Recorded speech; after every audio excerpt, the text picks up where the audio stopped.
Welcome to Black Businesses Matter, a podcast about why Black businesses matter and the benefits of collaborating and advocating for Black businesses to drive impact.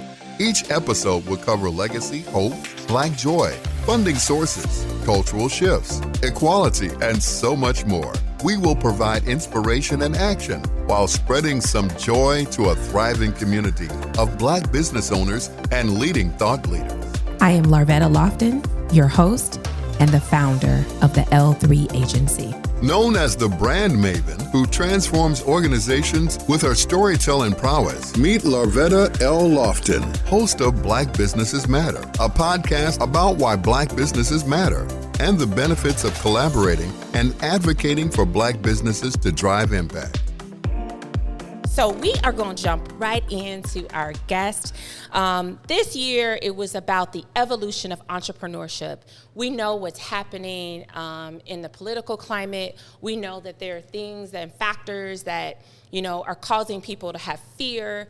And so it's important to bring people of color who've been at it, who've evolved, who've pivoted, and certainly are doing some great things nationally. And so when I got a chance to really say, who did I want?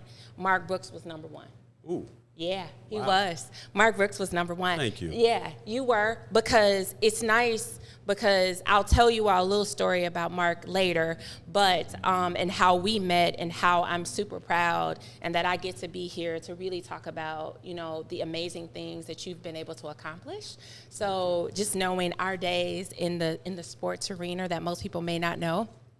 But Marc is a successful entrepreneur, so that's why he's here. He is a collaborative visionary and recognized as a leader. And so Marc E. Brooks is also second-generation entrepreneur. He is the CEO of Hyde Hospitality, a privately held hospitality company that specializes in food service management, airport concessions, lounge operations, and customer excellence advisory services. What is so unique about Marc is he knows how to recognize talent as well as attract and develop diverse team members at all levels of the organization, from management to frontline employees. And we know our frontline employees are very important. Under Marc's leadership, he has grown over 900% since 2018, with more than 1,000 employees across 20 states. Just want to take a breath for that. Take a breath. Hyde Park Hospitality was recently named by Crain's as one of the 50 fastest growing companies in Chicago, and we have him on Black Businesses Matter. Hey, I like that. So, yeah. And you guys, I got an audience today, so I'm excited to have this energy. Marc is skilled. He has a successful track record at developing strategic partnership and negotiating complex multi-party contracts, often bringing together public and private alliances targeted at providing opportunities in underserviced markets and employment to people of color. Most notably, Marc has successfully helped secure, and it's important that I say this, complex, highly coveted contracts alongside Aramark. These are big brands. Meta, Triple B Hospitality, and Diageo partnered with Hilton Hotels to retain a 10-year F&B management contract at the Hilton Hotel at O'Hare Airport. I'm going to just pause right there because there's so much that I can say, but we're going to dig right on in. Because when I saw this, I was like, yeah, and I know Marc Brooks, yeah. So before we dive into this, you're a second generation entrepreneur, I want to know, who is Marc as a little boy? Like, who is Marc the little boy? It's funny. Can you guys hear me? Yeah. Okay. One, thank you for coming. I didn't have a chance to say hello to everybody, but thank you so much for coming. I appreciate your physical presence. You could be doing a lot this evening. Yes. The fact that you're here means a lot. The irony is that, hence the name Hyde Park, here we are in Hyde Park, right? Yeah. I literally grew up 4 blocks from here. Wow. Right at 48th and Kenwood. And Hyde Park had such a imprint on who I am as a person and as a young adolescent that I named my company after it, right? Mm-hmm. So that obviously speaks to the pride that I have for this community and neighboring communities. But yeah, I mean, I was just a regular old kid, you know, like played out. We played outside. The kids today don't do that. They do this. Right. Well, I was running up and down these blocks, playing football, baseball, softball, basketball. There was a park down the street. We were in the park every day. So I mean, we were in the streets in a different way, in a very positive way. Collaborating with other kids, building with other kids, playing with other kids, doing kid stuff, you know. And so as a little boy, right, growing up in Hyde Park, which is predominantly affluent, right? Yeah, I mean, look, we were at 40, we on 47. 47 didn't look like this when I grew up, right? I don't know if you all know, 47 did not look like this. There was Gill's Liquor down the street. There was a barbershop. There was all kind of stuff. That's right. I forgot the Harold's. about that. There was a little candy shop. So, I mean, we were in Hyde Park, but we lived in a very modest townhome. You know, my father came from a single parent. My mom came from a very modest background. We didn't grow up with money. But we grew up with, you know, family and love and what have you. And my dad happened to be inspired by other entrepreneurs, which kind of gave him that bug early on to want to become an entrepreneur. But that didn't happen until later in life. Wow. So we grew up very very low to kind of upper, middle class, if you will. Yeah, working yeah, class, no, we were on 48th Street. These houses get big on 49th, and that's true. So we were on 48th on a modest townhome. So it was not only my parents, but it was the immediate parents in the community. It was a community that we all shared of. I called everybody in the neighborhood aunts and uncles. Yeah. You know, there was no blood running through us, but they were Aunt Nancy, Uncle Neil, etc. And there was a lot of pride that happened, a lot of amazing times that happened as my childhood. I went to a public grammar school, Ray. We used to walk to school, you know, back when kids could walk back in the day.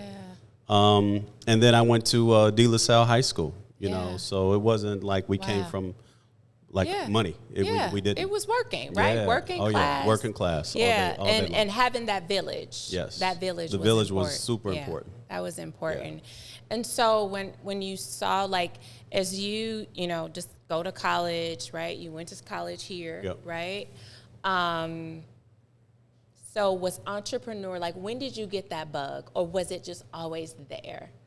So the other thing I did, I played basketball, right? I mean, I was into sports in a big way. Most young boys and girls are, for that matter. I excelled a pretty decent level in basketball. I played in both high school and college. So that was sort of my dedication to something.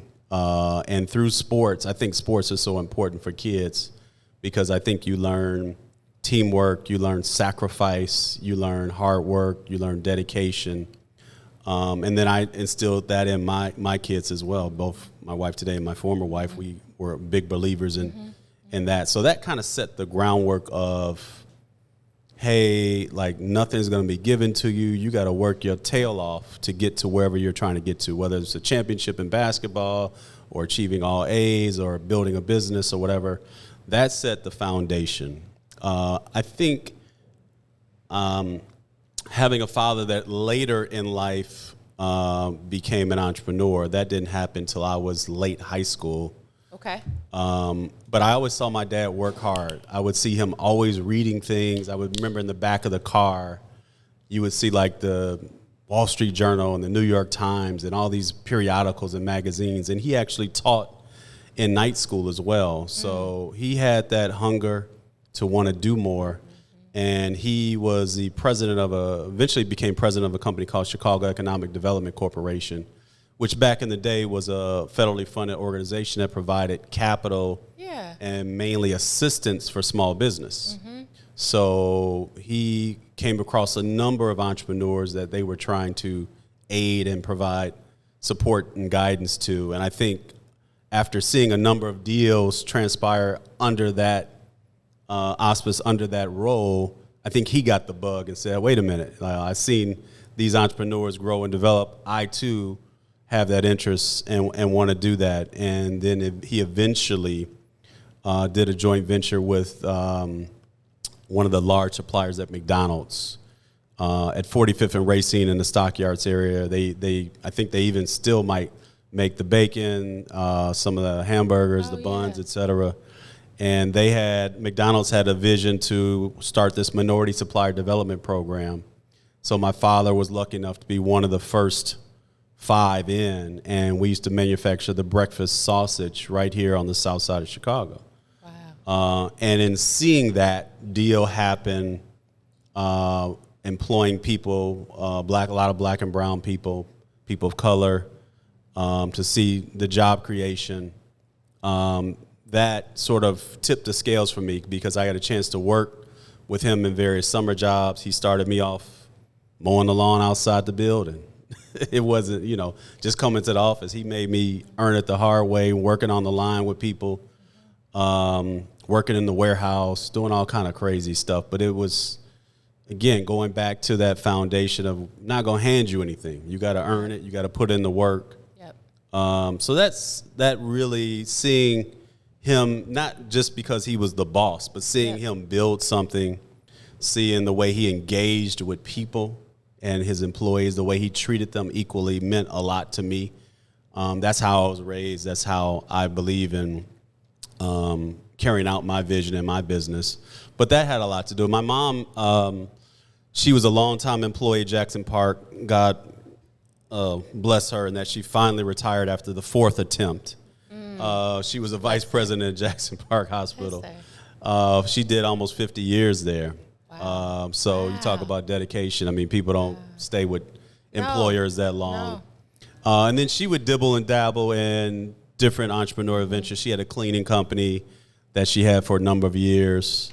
So I learned a lot through that as well. So they both were big inspirations. I played with a couple of ideas as a young adolescent. I was a DJ. You did? I did DJ. I didn't know that, yeah, DJ LA Mark. I DJ'd for a number of years, and back then we didn't have a lot of record stores that have access to house music that wasn't necessarily available then. So I was able to find out that a lot of the records were carried in New York. My father, on one of his travels, actually found a place that carried records. So he gave me the contact. I then reached out to the people, and I was buying, Mainline and You Saved My Life and all the cuts I was getting, and basically buying at $6, $8, $10 and selling them here for $30, right? So that was my. Did y'all see that profit margin? That was right. Good profit margin, so Mark. That was before, you may not remember, there's Imports, et cetera, down in off Plymouth Court. That was a record store. If you was a DJ, you knew Imports, et cetera. Oh, okay. But that was before that was open. Okay. And, again, we didn't have all the electronic gadgets. We just had the mixer and the 2 turntables and the vinyl, right? Wow. So the vinyl was everything. So I dibbled in that. And the other thing is I dibbled and dabbled in was comic books. Oh. I still have a collection a day nice. that, I had my favorites, but I was trying to go to comic book conventions and buy them low, sell them high, just basic kind of economics 101. So those were my first kind of entrepreneurial, informal forays. And then the pivotal point was, seeing my dad do his thing in action. And even though I didn't necessarily know what industry I wanted to be in, I knew that I wanted to create jobs at the end of the day. Yeah. And I'll tell you this story about Mark because I think it's important when I shared about being unique talent. We first met just being out, right? Yep. Just being out, just, being at the networking events, he talking, I'm talking, we're like this. And there became an opportunity at the Chicago Bulls. And he and, at the time, Brian, your cousin, was like, you need to apply. Like, you need to apply. That's right. And he saw talent in me to say, you need to apply, and we gonna tell them you need to hire Larvetta Lofton. Mm-hmm. And I got hired, working for the Chicago Bulls in 1996. And what I will say is, as far as attracting talent, it was such a blessing because I I had a advocacy group in an organization. So I walked in as this little black girl that don't know what to do. I'm like, oh my gosh, there's all these players and all this. And so just having Mark and, just waving at him, and because you were in the sales side of it. Yep. And so just like, hey, you good? You good? I'm good. And so just to see that evolution. And so that when I read your bio, I was like, that attracting the talent. That's how we start. Like literally, you saw it and I just acted on it. Yeah. From that point, absolutely, and just trying to put our people on. Yeah. A lot of times it's not what you know, it's who you know. Yeah. It's the environments you meet people. It's the networking that are important. Obviously, we got to do the work once we get in the positions. Yep. Nothing's going to be handed to you, but a lot of times we just need that push, that edge, that encouragement, that support. Yep. And that's kind of just who I am, who I've built. I'm sure a number of you all are as well. Yeah. But yeah. So tell me about right? Because you've had multiple businesses, right? Yes. You've had from the wireless cellular side to the restaurant business. When I think of that, oftentimes as entrepreneurs, right, we're multifaceted. Sure. But we find that when is it that time to close that chapter to be able to open the next chapter? Yeah. Or even allow one to slowly close while you open up the next one. Well, look, sometimes closing is, unfortunately, sometimes it is out of our control. Yeah. A lot of times we want it to be in our control and we want to get ahead of it. Mm-hmm. I've had both instances. Sometimes the market will dictate when it's time to turn the page. We were lucky enough, me and my former partner were lucky enough to be in wireless we opened our first wireless store back in 97. Yep. Right at 51st and Cottage. It was the best down wireless. Down the street, we had Ameritech Cellular. Remember there was Cellular One? I'm dating myself here. Cellular One and Ameritech. Back when, every 3 out of 10 people had a cell phone. Today, I'm sure everybody in this room has one. Correct. Right? So we were early movers in the wireless space. I opened the first store at 51st and Cottage. Lake Park, right?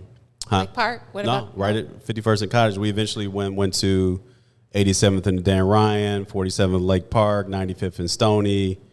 Then penetrated into Indiana, then eventually St. Louis. So we grew to 27 stores.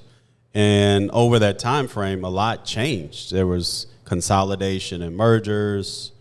There was the birth of Verizon before it was Verizon. There was the birth of the iPhone. We remember the old Motorola StarTAC. Mm-hmm. We used to push those, that product, and Nokia and what have you. Yep. So sometimes the market will dictate what happens. But we were early movers in, did very well, grew again to 3 states, 27 locations. And something pivotal happened that kind of a bell went off. And I remember we would spend a lot of time trying to find that unique retail site. Right at, if you've ever been on Roosevelt Road on Canal Street, the development where the Dominick's was, we were there right when that development kicked off. And we had a U.S. Cellular store there. Proud of it, right? We negotiated the lease. I remember it's 1232 South Canal Street. Right. You still remember? I remember. And it wasn't 2 years after we opened that U.S. Cellular did a deal with Radio Shack. And guess where there was a Radio Shack? Next door. Right in the same development. Literally 3-4 doors down. And not too long ago after that, you had the phone card explosion, and then those became readily available, right? You can get them in Walgreens and places like that. So the writing was on the wall in terms of us, in terms of points of distribution and how what we thought or historically was a prominent retail location could be infiltrated, could be challenged overnight by a national deal, which we had no control over. And at that point, I was like, okay, it might be time to exit, because again, they took away one of the advantages we have. And one of our advantages was finding real estate affordable real estate that in our communities, and a national deal like that really infringed on the hard work we were doing on the ground. So eventually we sold that back. So can you just pause for yes. just a second? You said we sold it, because a lot of times we close, but we don't sell. Yeah. So I want to make exits sure. are difficult. Yeah. Exits you sold it. Yeah, I've been lucky enough to sell 4 or 5, 6 businesses. Yeah. That's awesome. It's difficult though. Yeah. It's difficult. You got to have something they want. You got to control it. You have to then build a case on why there's value.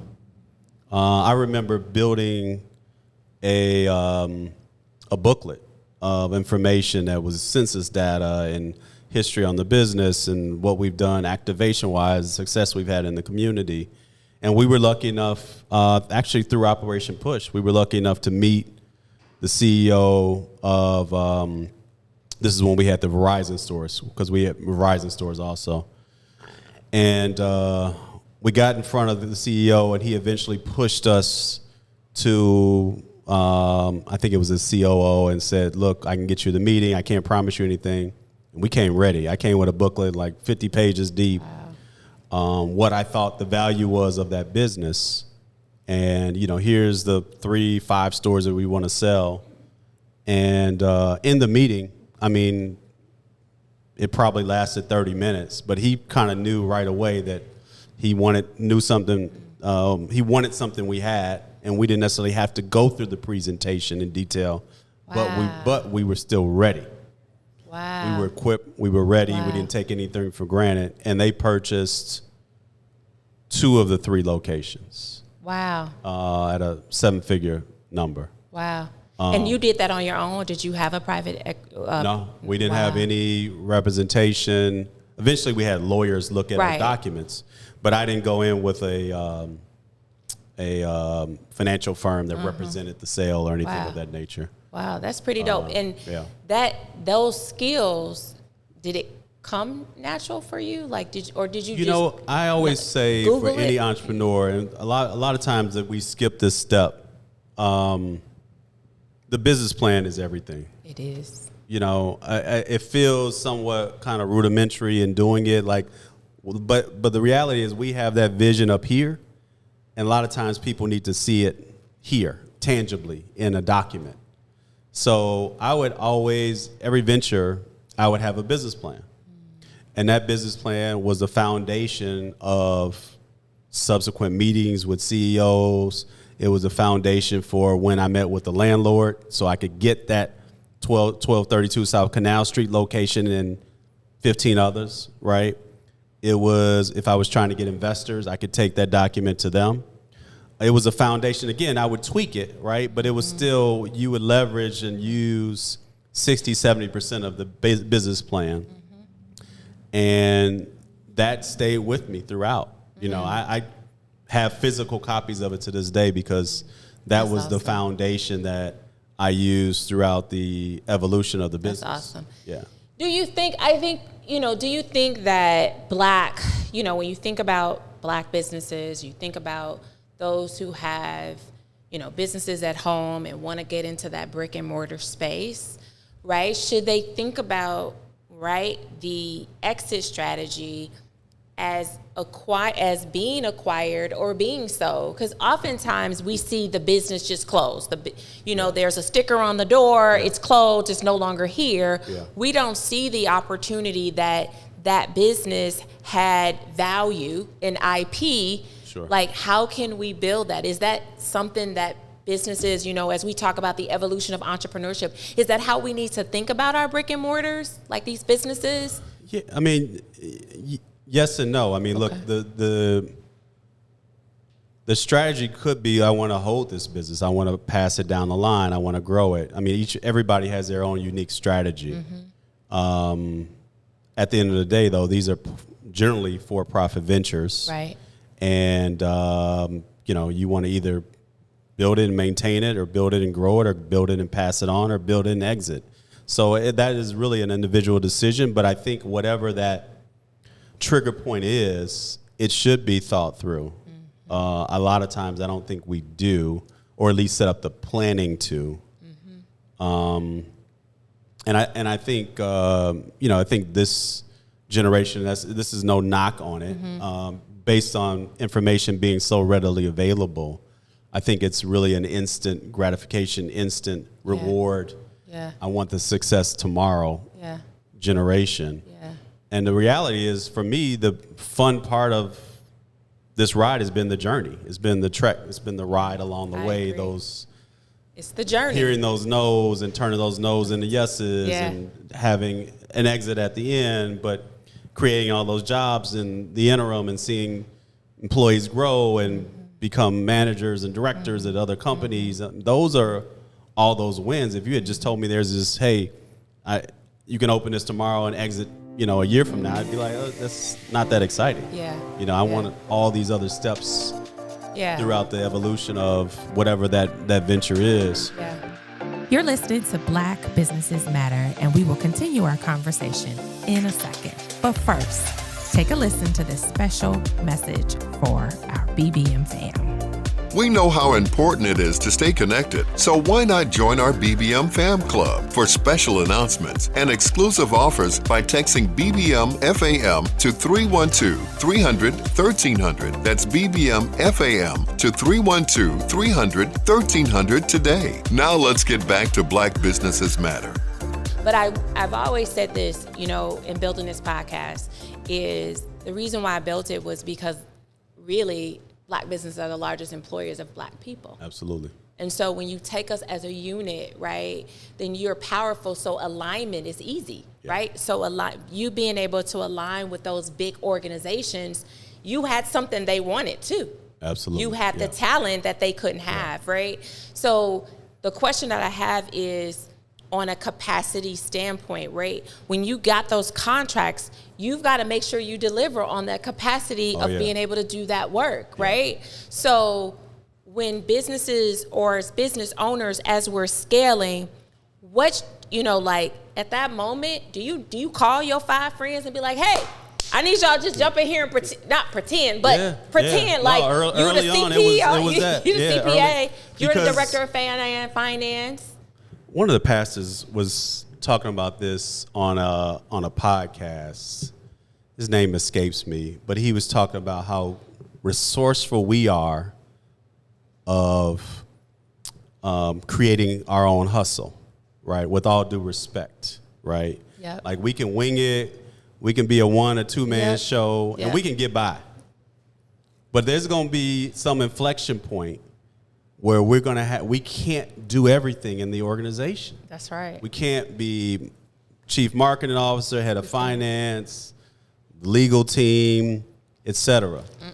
There's only so far you can grow. And that, with all due respect, I am not knocking any 2-person organization. I'm not doing that. The point he was making is sometimes we got to be willing to invest in our own infrastructure to get to that next level.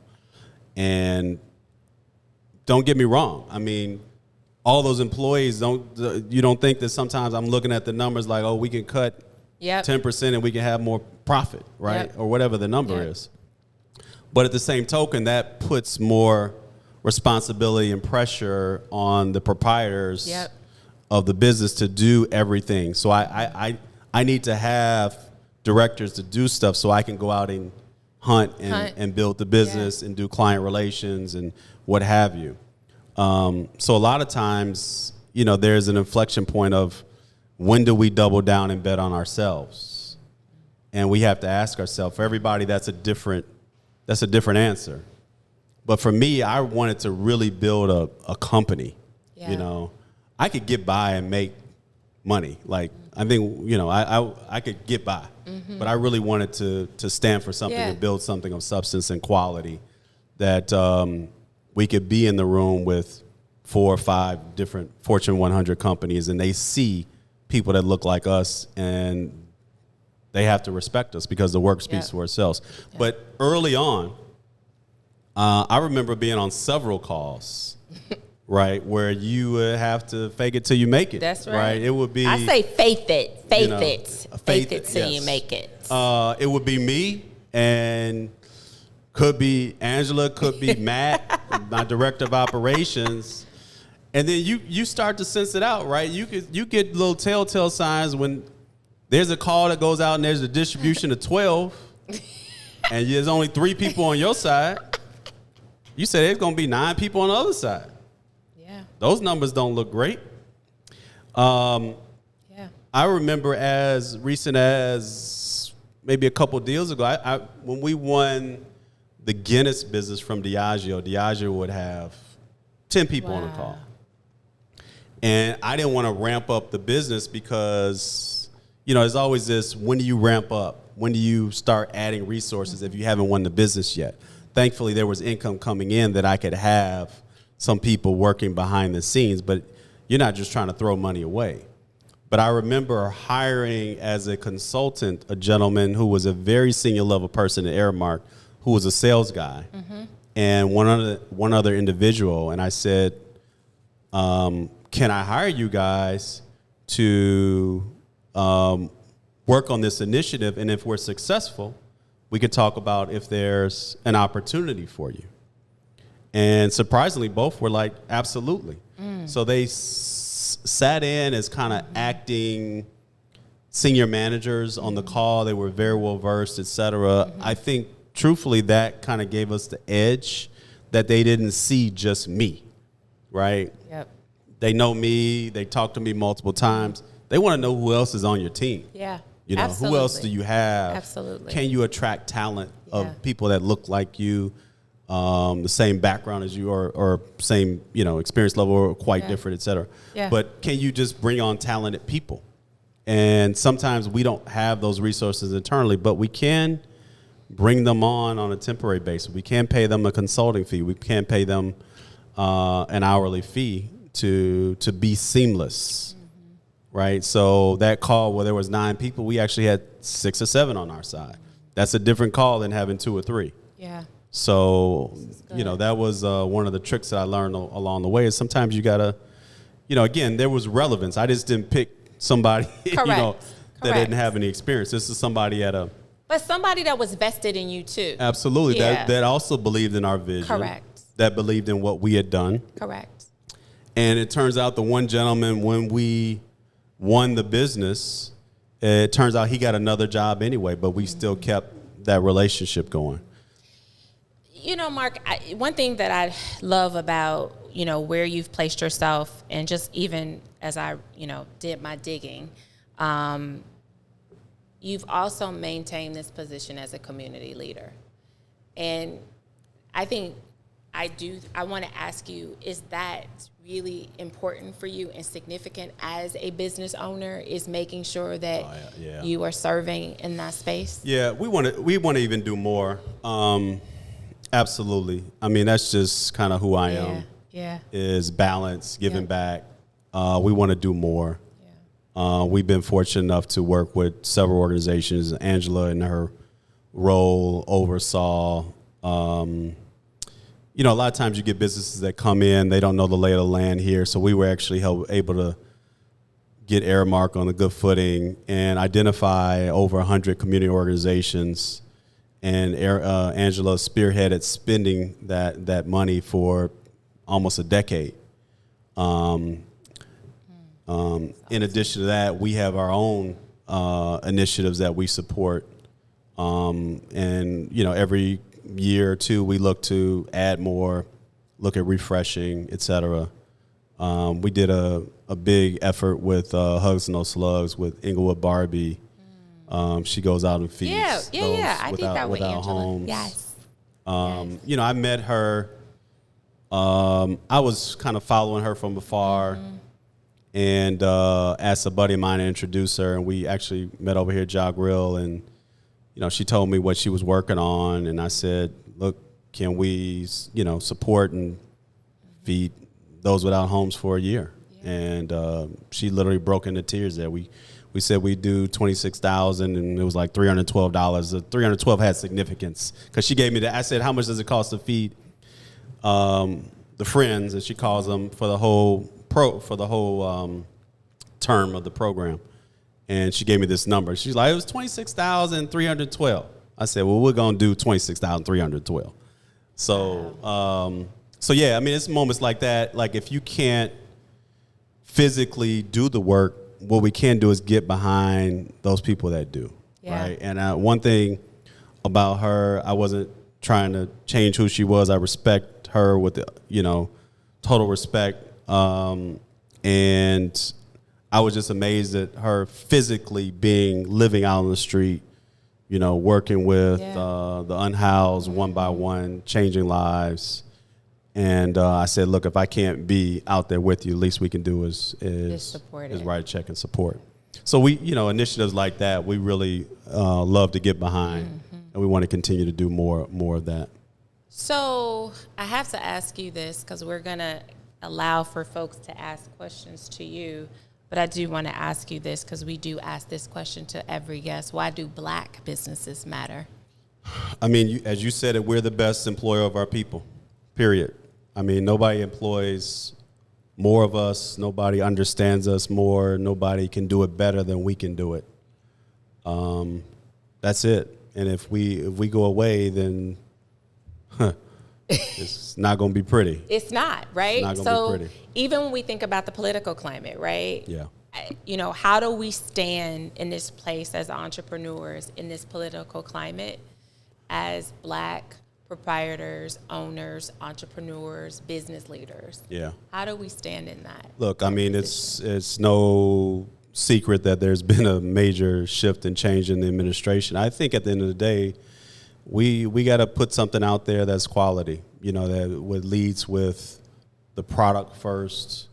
Everybody knows what color we are, right? We don't need to announce that. But if you got something they want, if you got something of value, if you got something that is a quality product or service, stand on it, and companies will recognize it, Unfortunately, there are programs that are and have been stripped that would aid in that effort.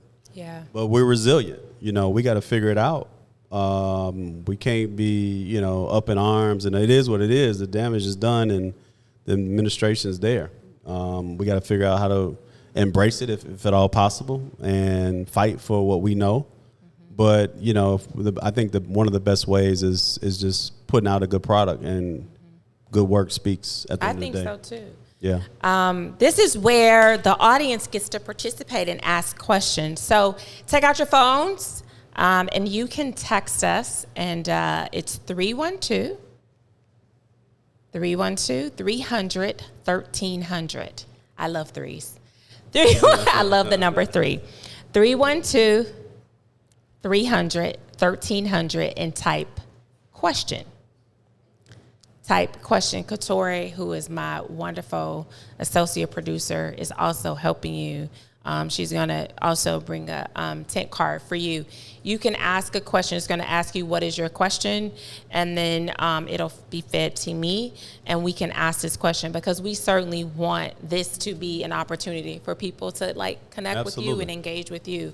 And we found this to be very impactful. 312-300-1300, you type in question, okay? And so as folks are typing in, putting in their questions, one of the things I want to bring up is this joint venture in the Airport Concessions, because I think that is huge. If you haven't paid attention to Hyde Park hospitality, you need to. If you haven't, you need to, because they are in Denver with the concessions, Dallas, New Jersey, Los Angeles, and Chicago. I mean, that is huge. And so you coming from Chicago, going into the Airport Concession, what was that journey? What was that? Ooh, that was a big learning curve. Okay. That was a big learning curve, yeah. The airport is just a beast. I mean, it's its own kind of world, very different from the street where we had restaurants. There's barriers to entry that you have to get the certification. There's complexities because of the lack of the space. The cost to play and build an airport is much higher than on the street. Wow. And their nuances. They say if you've been in one airport, you've been in one airport. Each airport is completely different than the next. Yeah. So there was the learning curve was crazy first coming in. Actually, first, maybe it was second deal in where we tried to take on a bigger slice of pie. We actually lost money. All deals in airports aren't great deals, but it takes a while to sift through and learn where your lane is, where you feel like you can make a dent, where you feel like you can make some money. We kind of did a little land grab on a deal where we thought we were gonna win, and it turns out the employments weren't there. The seller sort of overpromised some of the things that they said were offered in the particular locations, and I kept good relations with the seller. It was a big concessionaire, and I could have complained and, been a thorn in their side, but I tried to keep good relations and remind them that what we bought is not necessarily what we got. Now, we had to mitigate the loss of money and manage through it, and I was able to keep, again, those good ties with that regime. And after almost having a deal before COVID that fell apart post-COVID, I was able to bring it back to life after COVID and have them buy it back from me at the cost that I paid for it. Oh, wow. Which is That's awesome. hard to do. Yeah. Hard to do. Yeah. That's huge. That's huge. Yeah. That's good. Yeah. Mark. So a lot of this is some of this perseverance, persistence, keeping an even keel, not burning down the house, burning the bridges. Yeah. Yeah. We stayed the course. I'm really proud of that, because we didn't know a lot going in, and I thought it was a relatively good deal, and man enough to admit that it didn't turn out like we thought, but we saw it all the way through and got our money back on the back end. But That's it took. awesome. I was gonna say, how long did that take? Man, this is at least 5 years. Wow. At least 5 years. Yeah. That's 5 important years. to say. 5 Sometimes years. we don't know. No, sometimes we could have wrote it off. Right. And I kept. Right. Now, we also had something they wanted, in that they wanted to come to Chicago and look at possibly playing here, and I would remind them of me being a potential avenue. So that helped too. Yeah. But I didn't burn that bridge. You didn't burn that bridge. We got some great questions. Fire away. Yeah. Number one, and they said amazing conversation. Thank you. So I like to hear that. What's the best way for small businesses to engage as a potential vendor for Hyde Park hospitality? Just reach out. Depends on the service. Okay. Depends on the product. Is that an email? Is that a LinkedIn? That's LinkedIn is great. Email is great. Angela's here. I was gonna say Angela's who y'all probably need to talk to. She's right here. We may or may not have what people are looking for, but if we don't, we can direct. We're not trying to push you up a lot. Sometimes we buy certain products. Sometimes we don't. Yeah. But we're always willing to try and help people. That's what it's about. So he said email, he said LinkedIn, and he said Angela. So I'm going to give y'all all those three to make sure, but it's really Angela. Hospitality is evolving rapidly from AI-driven experiences to the demand for more intentional, community-focused spaces. This is someone who works in corporate events and hospitality. I'm always thinking about how to evolve and stay ahead. What do you think will separate the businesses that thrive in this new era from those that struggle to adapt? Fantastic question. That's a great question, Alicia. Great question. Look, I'm on this side watching as well. Like, it's going to have an impact on our industry. We see it starting to eventually have an impact on the back of the house. You'll see, robots, cooking food, and there could be some interaction at the guest, at the counter, at the concierge level. I do think there's going to continue to be a human element, but with labor costs continuing to rise, it's becoming harder and harder for restaurateurs to make a good buck. And unfortunately, technology is going to continue to play in the space. So I think time will tell. We're trying to be on the forefront of it. We pride ourselves on providing jobs, physical jobs, but some of that could be uprooted to some degree over time, and not tomorrow, but AI and robots and automation, et cetera, could infringe on that. So we can either accept it and embrace it, or ignore it. Yeah. But I think change is imminent. Yeah, it is. And I think we're going to try and be on the forefront of it. But great question. Both of those are great questions. Great questions. Can you go back to the exit strategy topic? Do you now approach most of your business ventures keeping the end in mind? That's a great question too. Yes and no. It's funny. I was having a conversation, not a detailed conversation about that. It does come up in the back of my mind at some point. There may be an exit. I don't know when that is. I'm not thinking about it, but look, it should be factored in. I think it's a reality. Mm-hmm. It could be getting acquired by somebody else. Could be selling. Could be, transitioning to family. Whatever. That transition happens at some point. So I think we should be honest about that. Again, I think that exit strategy is different for everybody. Mm-hmm. Some want a 2-year, two in and out. Some want, I want to hold this forever, pass it on to my kids. Some are, I just want to, cash flow this thing. So it really is really a personal decision. I think about it. I'm not planning to do it just yet, but informally, I'm thinking about steps and things that need to happen in order for that to happen at some point. Mm-hmm. So there is some level of a plan, but no necessarily when that absolutely. Timeline. That makes sense. Yeah. Someone says, I admire your commitment to creating opportunities in underserved markets. In your experience, what has been the most effective way to make a real lasting impact in these spaces beyond just checking the D&I box? Read the last part of the question again. So in your experience, what has been the most effective way to make a real lasting impact in these spaces beyond just checking the D&I box? Look, outside of being an employer, reinvesting back into your team members, right? Whether that be development, support of whatever initiatives he or she has going on.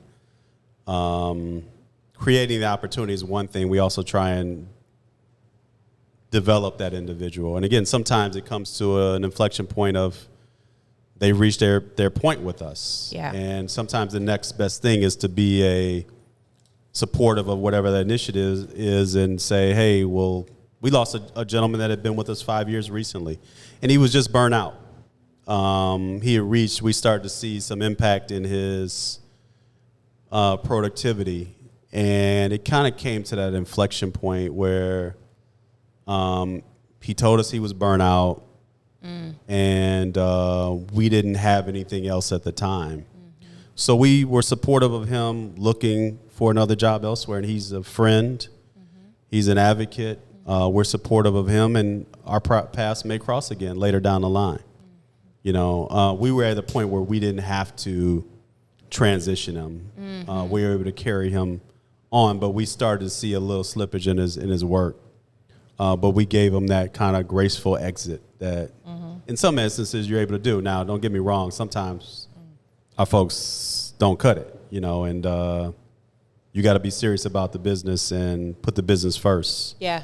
I've had to make a number of unfortunate layoffs over time. And terminations. That's just, unfortunately, that happens. And it's. I remember a mentor telling me that you want to, not that he was saying get into a layoffs, but you got to be comfortable with letting people go. Absolutely. And some people just don't fit the mold, don't fit the vision, the timing's off, et cetera. You can't be afraid to make that transition. Yeah. But it's hard. It's hard, It's hard. but it's oftentimes warranted. Yeah. You know.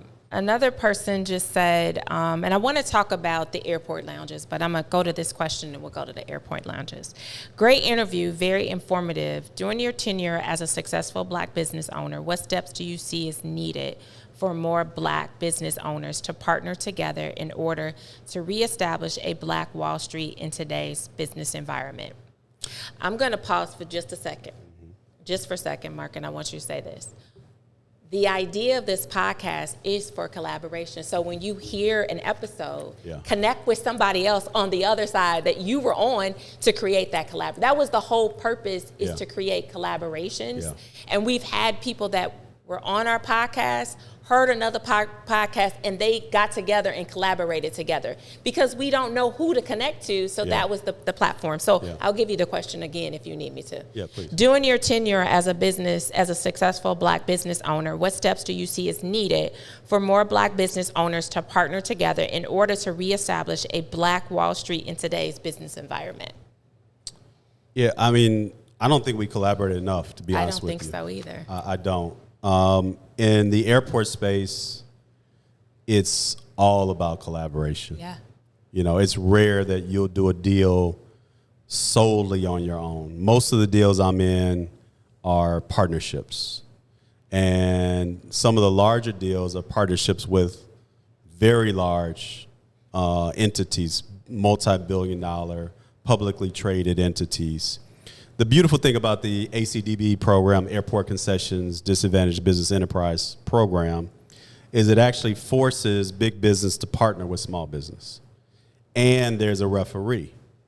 A lot of times, if I did a deal on the street with whomever, company X, I can do a deal, but who's gonna ref that? Who's gonna say who's right, who's wrong, et cetera? You have an agreement, but let's be honest.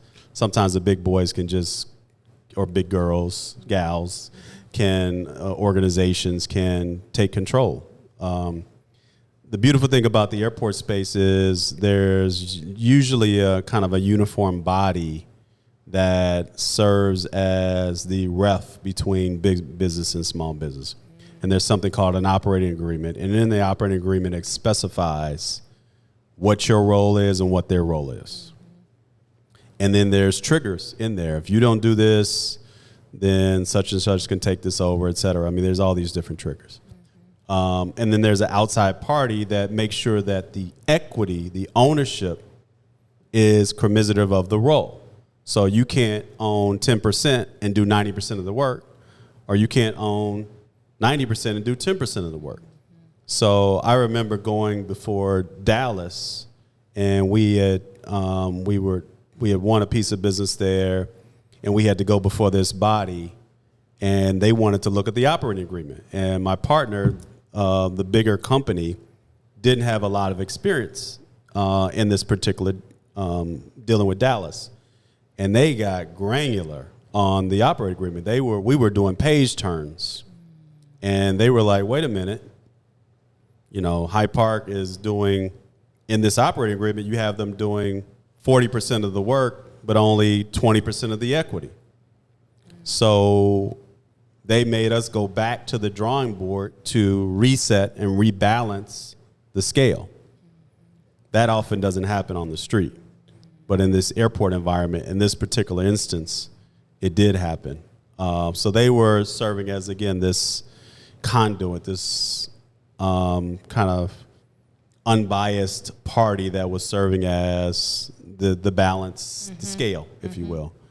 So again, 90% of the deals that we do are joint ventures.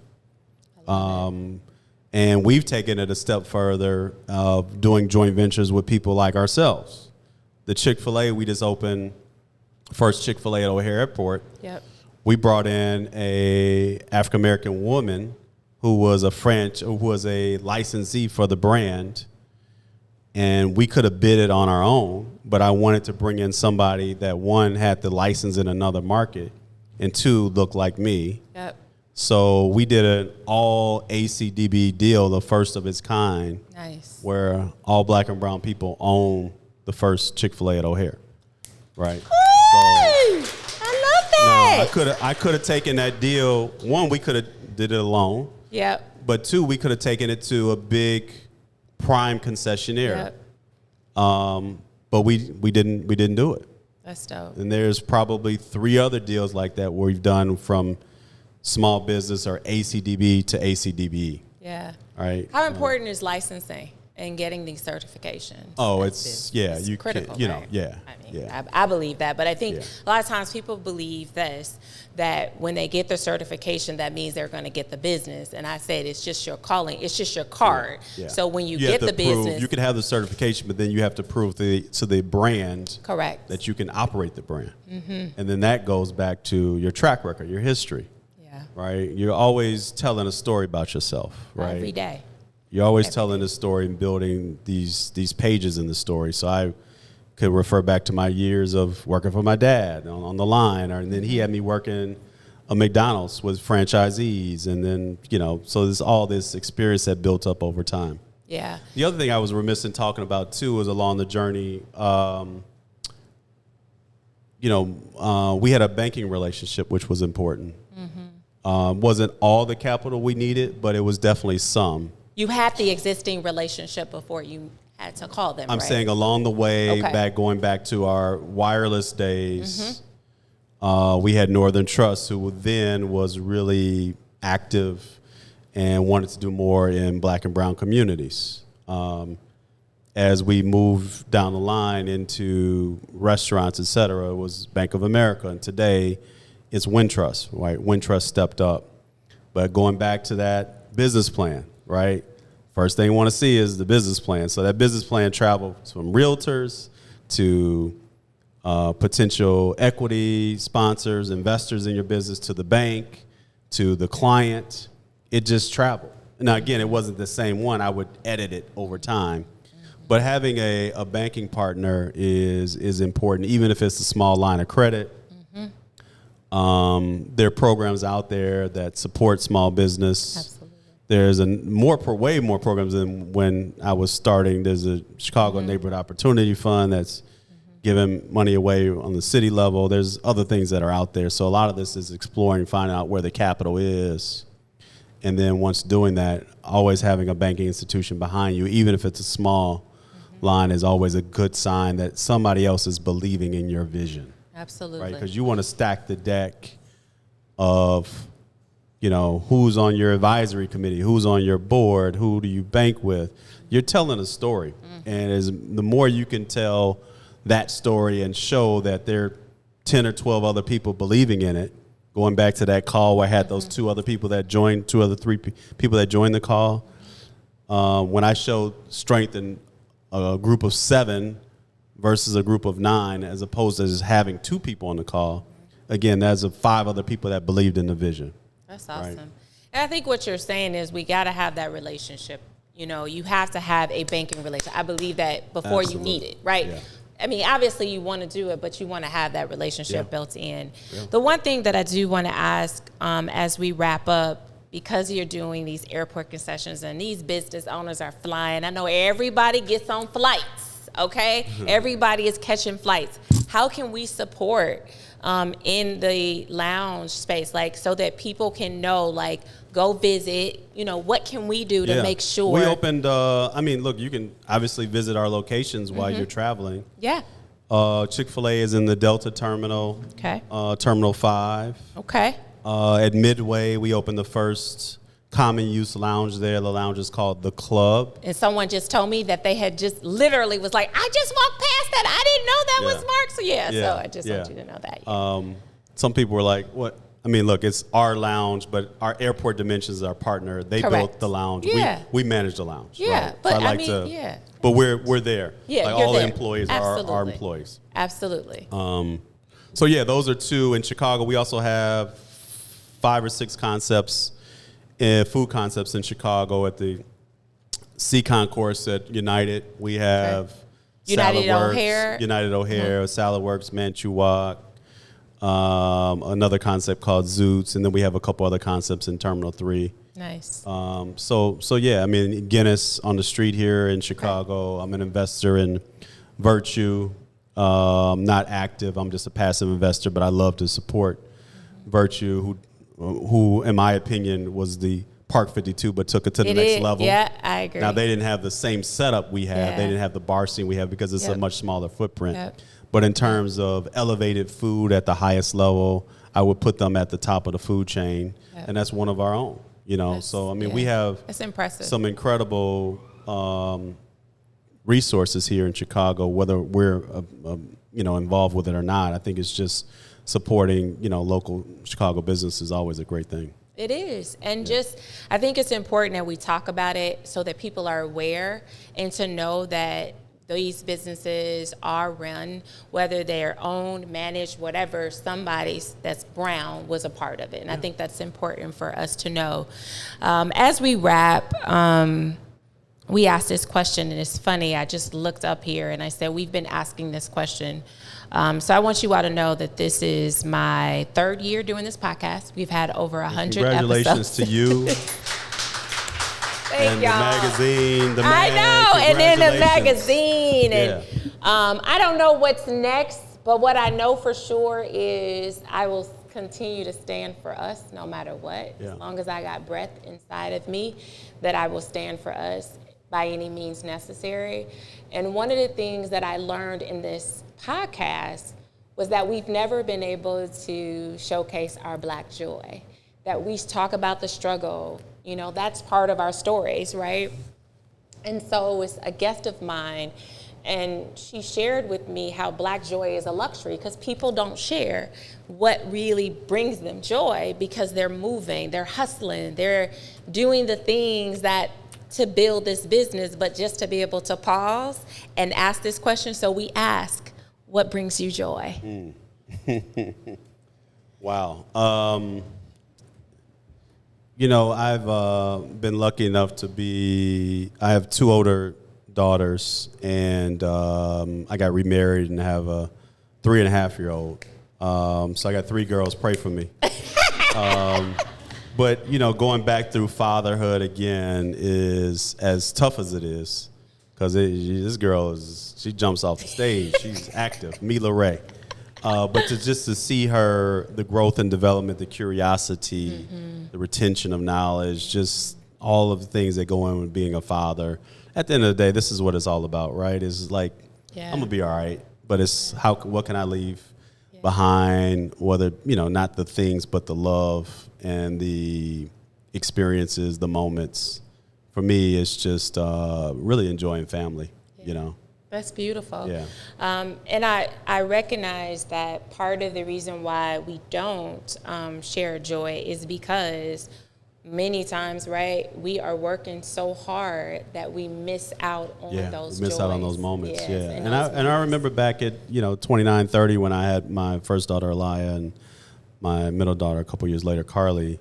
You miss out on those moments, right? You're out grinding, et cetera, and running. So I'm still running, just a different way, and that goes back to building that infrastructure, right? Yep. Making sure that we're investing in our own businesses and not being afraid to bring on other people into the organization, because you're really making an investment in your business, which ultimately is going to help you balance your life as well. Is there anything that's next for Marc Brooks? Ooh, I've thought about. I've purposely remained off, as I call it, the street. Yeah, you have. For a reason, and there have been opportunities, plenty of them. I don't know what the timing is, but I came across something that might be interesting.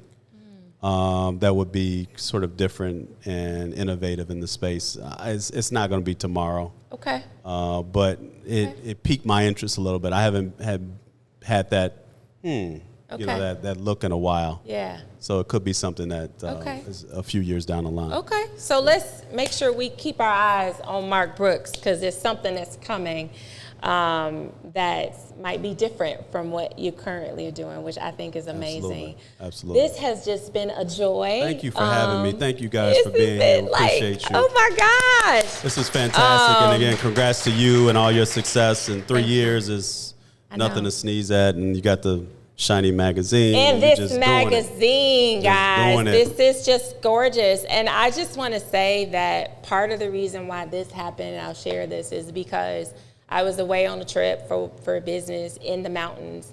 And I said, I miss Ebony. I miss getting on the bus and watching those covers and those issues and just seeing myself someday. Yeah. And so sometimes you get so angry that you decide, why don't I create myself. it? Right? Yeah, and myself. so I created it to be able to be that. So you will never see my face on it. So just know that. That is not who I am. But the beauty of this is, and I just have to say, is that I have an incredible team. And they are here. So the masterminds, Megan, wave your hand, is responsible for this beautiful cover. And Katori Shepard, who's my associate producer. So I don't do this by myself, all right? I want to be clear, but there's a team. And when you open this book to this page and you see this squad, that I had to have a squad to be able to do this masterpiece. Congratulations to thank you and your team. Thank you. Thank you to my audience. It's a joy for me to have to come out of the studio and actually be in a place. And normally it's just me, the audio engineer, and Katori. So just to have the energy is kind of cool. I will say this, we're trying to do more of this and being able to have these intimate gatherings where we can have this. So more to come on that, but this has just been a joy, Mark. So thank you for saying no, yes. thank you. And thank you for being persistent, because I know the calendar didn't work out. Thank you for saying that. She stayed with it. I was like, can we do this? Can we do this? So she stayed with the dates, and it worked out. So thank you again for the opportunity. So I just want to say to my listeners, thank you all for rocking with us. I think this is an episode that you may want to share with your family members. One of the things that we are doing is called hosting. So getting your family together and listening to an episode and talking about it. That's what we want to see more. Like hearing a story, hear that story, talk about it. So you can have your own little BBM host gatherings and tell us about it. And we want to be able to share that on the podcast. So if you want to do that, please keep texting us to 312-300-1300, and you can put hosting if you want to host something in your home and share it with us. So thank you guys. Thank you to my audience. Thank you to my supporters. Thank you to my listeners. I appreciate you all. And once again, we'll see you back next week for another episode of Black Businesses Matter. See you next week. Oh my gosh, this was amazing. The Black Businesses Matter podcast is produced by the L3 Agency, a culturally sensitive influencer, marketing, and communications firm in Chicago, where relationships are our currency, passion is our profit maker, and people are our bottom line. Follow us on Instagram at Black Businesses Matter.